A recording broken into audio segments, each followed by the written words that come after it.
À medida que a guerra da Rússia na Ucrânia se aproxima do final do seu 4º ano, cada vez mais vozes ocidentais estão soando o alarme. A Rússia não pretende parar. Os especialistas sugerem que, após a Ucrânia, o presidente russo Vladimir Putin tem como objetivo expandir seu império ainda mais profundamente na Europa.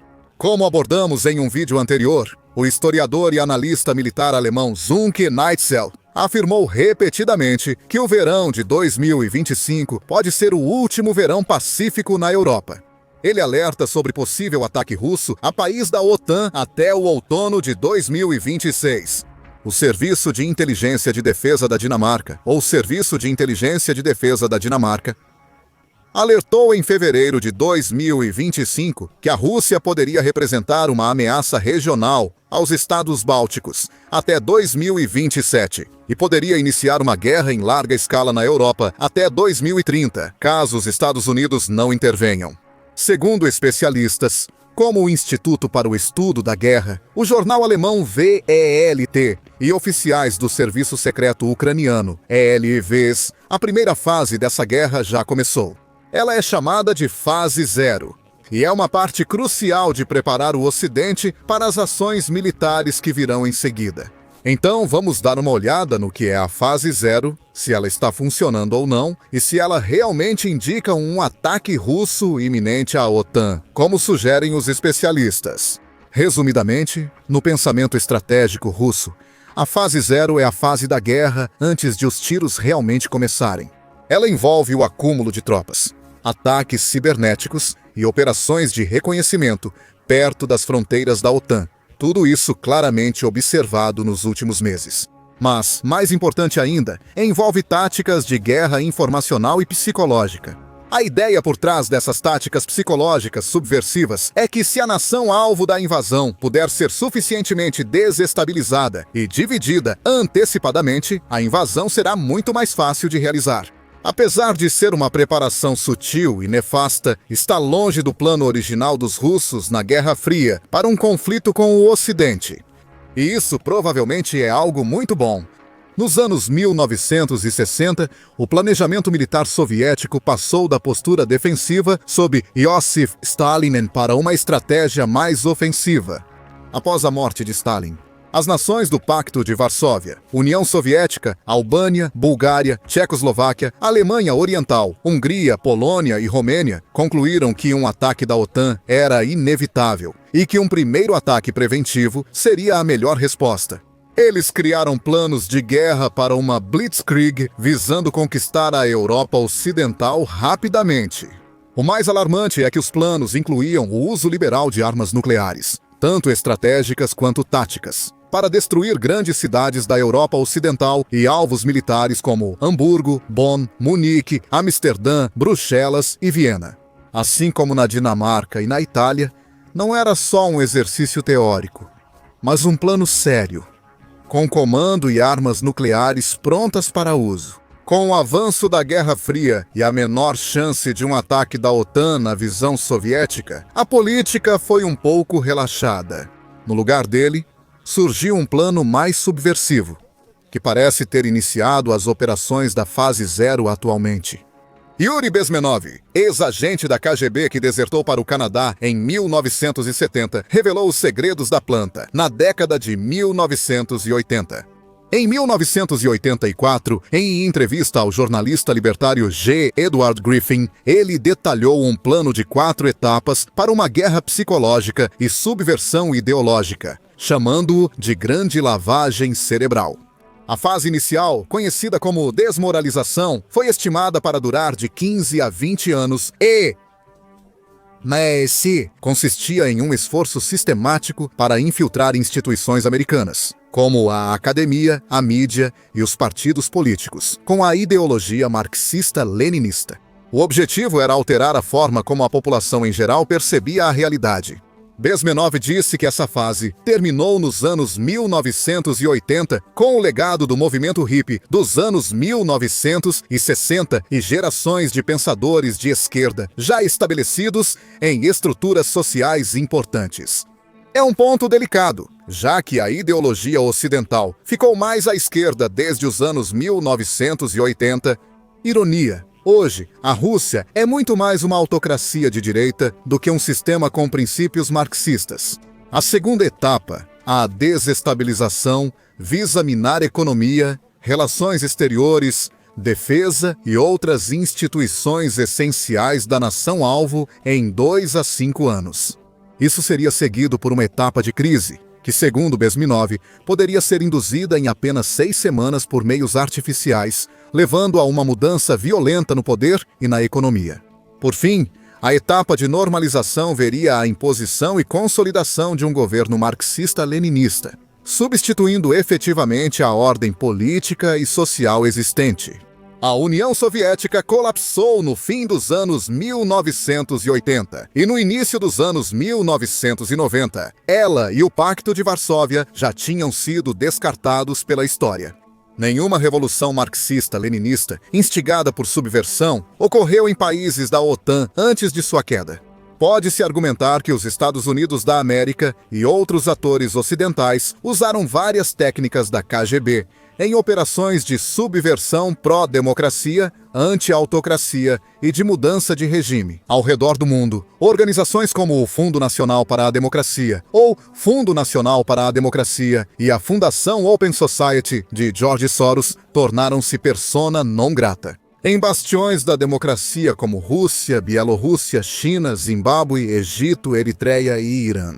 Justamente pelo que esses estados chamam de atividades subversivas ao estilo de Bezmenov. O lendário ativista Gene Sharp também parece ter se inspirado fortemente no manual da KGB ao criar sua obra seminal sobre como organizar revoluções não violentas da ditadura para a democracia. Baseando-se em ideias de Gandhi, Must, Henry David Thoreau e, pelo que parece, da KGB, Sharp criou uma teoria sistemática da ação não violenta, listando 198 métodos para desafiar regimes autoritários sem usar violência. Essas ideias foram adotadas com sucesso por diversos movimentos de protesto, incluindo na Palestina, Myanmar, nas revoluções coloridas da Europa Oriental e no norte da África. Inclusive, em parte, nos protestos atuais da geração Z no sul global. Então, a grande lavagem cerebral parece ter saído espetacularmente pela culatra para os soviéticos. Mas como o sucesso de todas essas revoltas democráticas demonstra claramente, os princípios da desestabilização funcionam. Segundo os elfos ucranianos, o Serviço Federal de Segurança da Rússia, sucessor da KGB, usa os mesmos truques para preparar a Europa para um futuro ataque russo atualmente.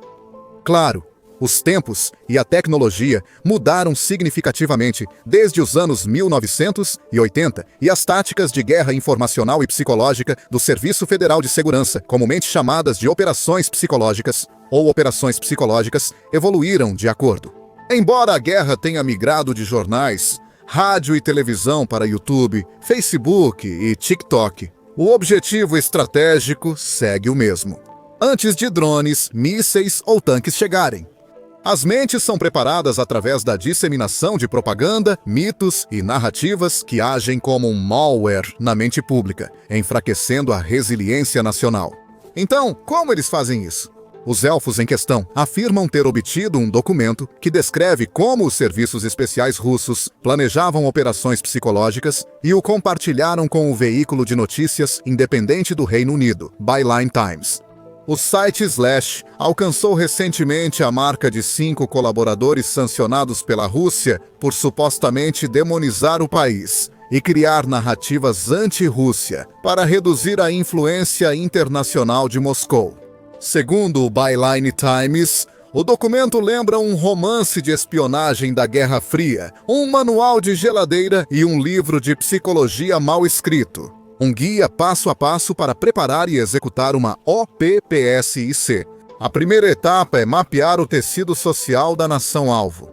Os analistas do Serviço Federal de Segurança estudam grupos sociais, identificam líderes e membros e mostram como essas comunidades se unem para formar o todo.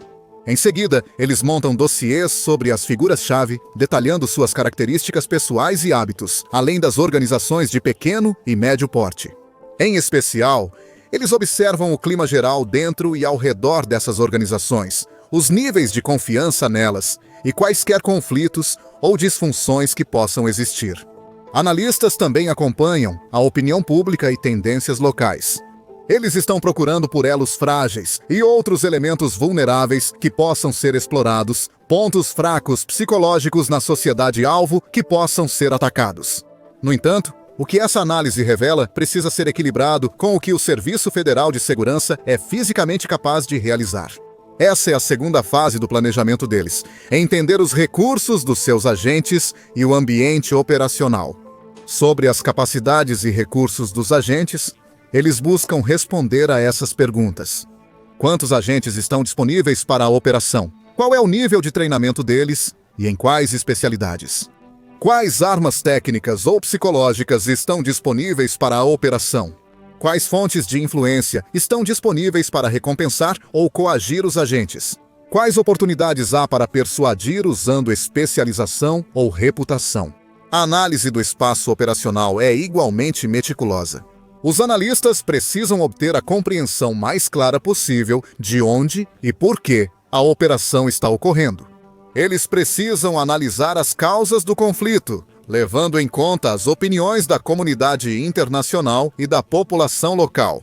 Quanto melhor os analistas entenderem as atitudes da população local sobre a Rússia e outros temas, além das condições econômicas, mais eficaz será sua análise. O objetivo da análise é avaliar a suscetibilidade das pessoas à influência e identificar os melhores pontos para influenciá-las. Eles registram todos os canais de comunicação, como mídia local, redes sociais e informais, buscando identificar opiniões, influências e possíveis colaboradores. Eles chegam a registrar marcos culturais, como monumentos, estatísticas criminais e a situação das forças de segurança. Após a análise preparatória, os especialistas do Serviço Federal de Segurança partem direto para o objetivo principal da missão. Isso significa escolher qual comportamento coletivo desejam mudar. Essas ações podem envolver diminuir a resistência a uma iminente invasão russa, ou reduzir o moral da população local ou das forças militares adversárias. Os esforços também podem ser mais sutis, promovendo uma imagem mais positiva da Federação Russa. Mas qualquer que seja a decisão, define-se o objetivo concretamente e estabelece-se um cronograma para alcançá-lo. Então, com exatidão matemática, eles escolhem seus alvos. Identificam motivos, atitudes vulneráveis e traços psicológicos a serem mudados para atingir o resultado desejado. De acordo com o documento, os traços mais vulneráveis incluem traços de personalidade acentuados, como complexos profundos, falhas claras de caráter, disfunção emocional ou psicológica e sensibilidade extrema. A análise aponta processos de grupo mal estruturados como oportunidades fáceis de explorar. Liderança autoritária, vieses, estereótipos, conflitos internos e ausência de pensamento crítico. Se não houver fraqueza clara, as operações de direcionamento comportamental focarão nos traços psicológicos mais relevantes e acessíveis no espaço operacional. Depois que esses objetivos e estratégias granulares forem consolidados, o próximo passo é criar algoritmos para executá-los. Catálogos e modelos de operações anteriores são consultados para agilizar o trabalho. Quando os membros da equipe não têm as capacidades necessárias para executar os planos acordados, as decisões são encaminhadas para especialistas, e provavelmente um psicólogo será incluído na equipe. Quando faltam os recursos necessários para executar o plano, os planejadores buscam caminhos indiretos para alcançar os mesmos objetivos. Eles tentam identificar padrões de comportamento alternativos que sejam mais fáceis ou baratos de influenciar, mas que ainda produzam o resultado desejado. Após a alocação de tarefas, métodos e recursos, a última etapa do planejamento operacional é calcular o efeito esperado. As perguntas que eles estão tentando responder são: o que será considerado sucesso, dado o objetivo declarado e identificado anteriormente no processo? Quais métricas serão usadas para medir sucesso ou fracasso? Elas variam conforme o objetivo. Por exemplo, se o objetivo for reduzir o moral das forças armadas adversárias, os planejadores estabelecem uma meta para a porcentagem de militares a influenciar a se render ou recusar a lutar. Porém, essas métricas e suas formas de alcance não são fixas. Se os números ficarem abaixo durante a operação, o plano será revisado. Recursos são realocados, capacidade ampliada ou condições da operação modificadas. Para ser justo, é uma preparação meticulosa e abrangente das forças russas, rara nos campos de batalha do leste da Ucrânia. Infelizmente, de acordo com os elfos, o Serviço Federal de Segurança também é bastante eficaz em colocar esses planos em prática e desenvolveu um arsenal cada vez maior de armas psicológicas comprovadas. Eles afirmam que uma tática comum usada atualmente é enviar agentes treinados disfarçados de refugiados ucranianos, e que o Serviço Federal de Segurança enviou agentes curdos, se passando por refugiados sírios, através da Bielorrússia para infiltrar-se nas sociedades ocidentais. Essa tática de agentes infiltrados entre refugiados ucranianos provavelmente também será uma grande dor de cabeça para o Serviço Federal de Segurança dentro da Rússia.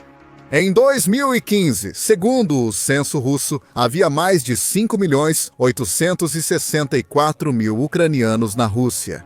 Isso significa que eles são mais de 4% do total, tornando os ucranianos o oitavo maior dos mais de 190 grupos étnicos da Rússia.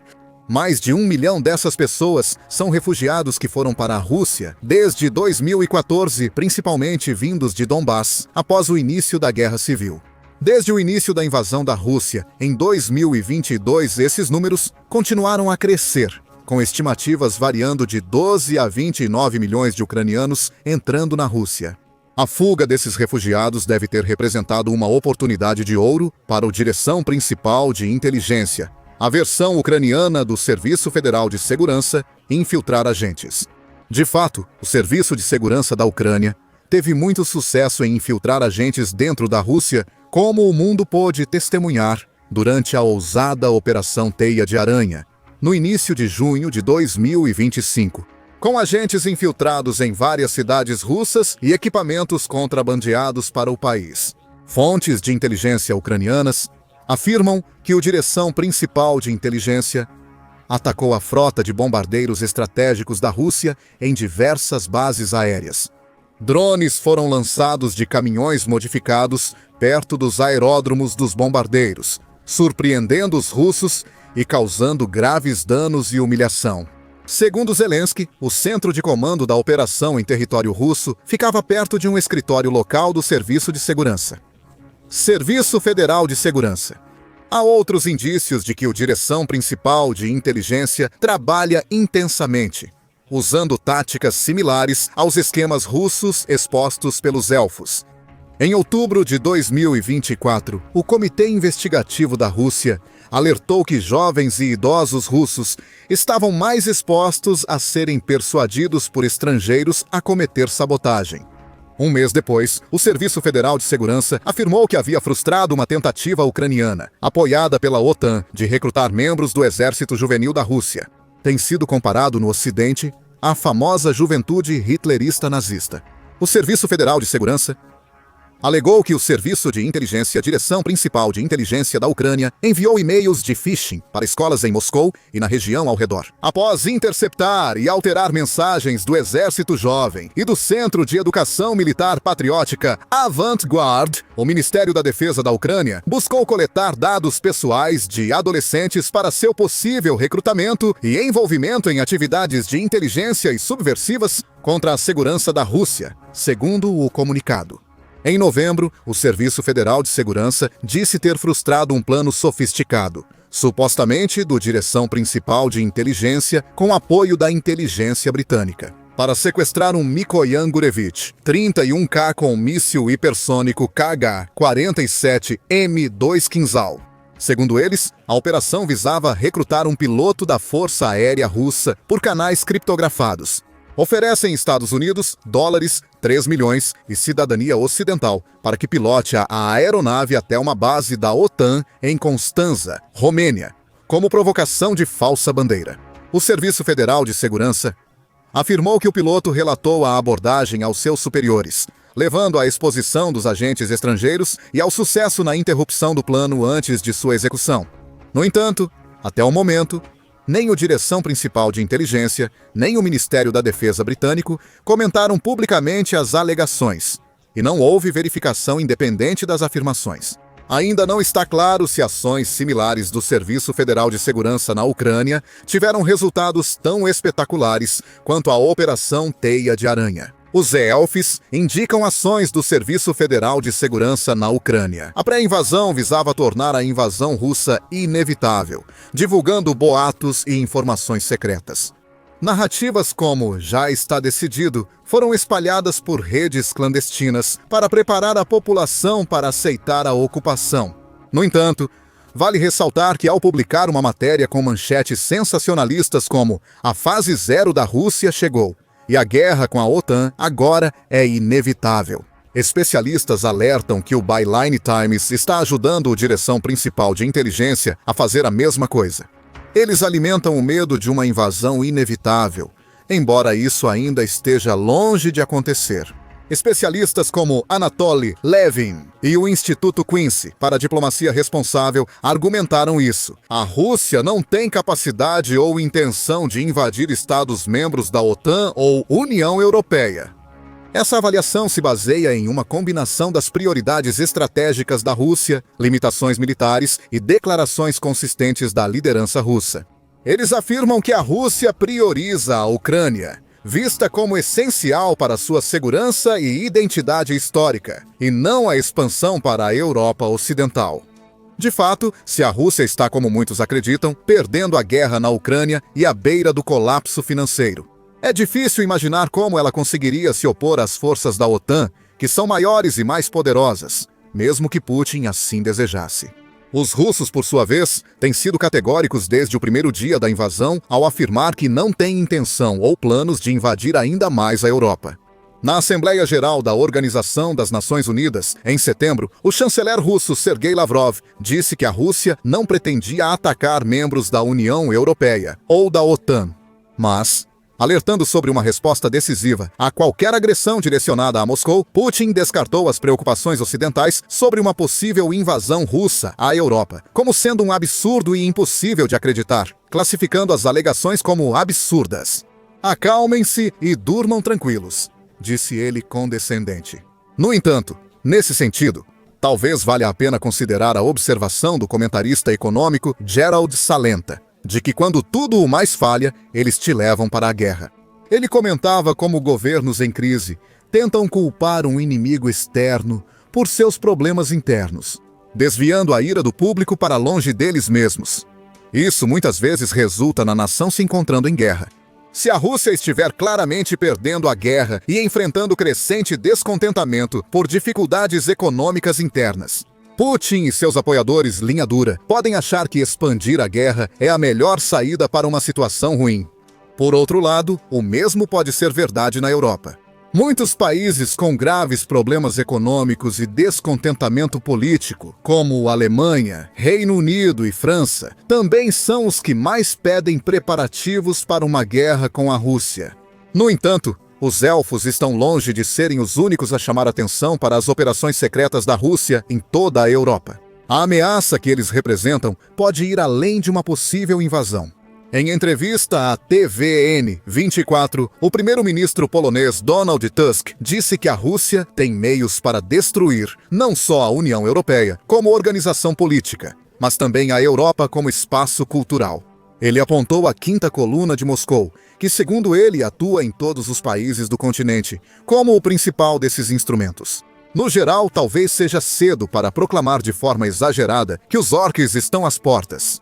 Pode muito bem ser que a Rússia seja fraca demais, ou então cautelosa diante da ameaça da OTAN, para sequer cogitar iniciar uma guerra contra membros da aliança.